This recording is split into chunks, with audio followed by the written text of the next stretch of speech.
So now they're all finished. It has the stitch out, so you just pull it off of your tearaway. Or I mean, yeah, tearaway. And you just pull it off.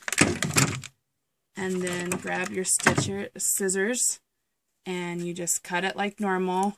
You like you would any other type of in the hoop type animal that has arms or anything like that. You do the same type of thing. You just trim around the antler and then pull the tearaway off of the back.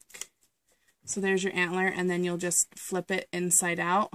The best way for me personally is I'll use chopsticks or I'll use a pen, and you push the top and push it up and back through. Because it's a small thing, that's what you're going to have to do. So in just a minute, we'll set up for Sven's face. So we have Sven loaded up into the embroidery machine now. So you just get a black or a brown towel. I've already cut mine, but if it's a hand towel, you want to cut it lengthwise. Or hot dog style is what I call it, but I guess that dates me as young because some people don't understand what hot dog style means. So, cut it lengthwise, find the middle, and then you just place it on top of your embroidery machine. Now the first stitch is going to be his face, so if you come over here, I have already heat bonded my fabric, but you want to heat bond the back, iron it on the heat bond light to the back of your fabric, peel off the back, it'll be shiny, place it face down or shiny side down on top of your towel. There is a placement stitch for his head, but I just put it on top of my towel and I'm ready to go. I'll press start and it's going to stitch around it twice. And then I will meet you back here in just a second. Action. Okay, so it stitched through his top of his head, and then I've cut around it. So now it's going to stitch his nose part. So again, get your fabric and put heat bond light on the back. Iron it on. I've pre-ironed it for time's sake. Peel the back off, so it's shiny. Place it on top of your towel and then do the stitch around twice, cut it, and then we'll be back again right after it's done with that.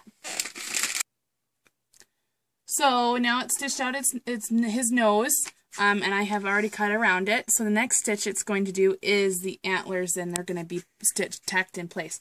So I've already flipped my antlers around and they are ready to go.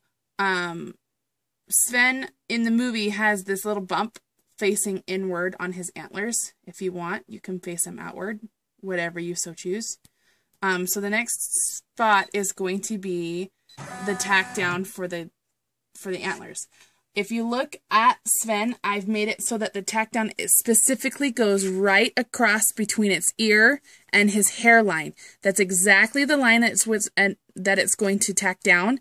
So you don't have to do the placement stitch. You can do it if you want to, but that's where it's going to be placed. So you want to tack it here and just hold it. Now you can put masking tape or packaging tape, or you can use the tip of your scissors if you wanted to hold it in place.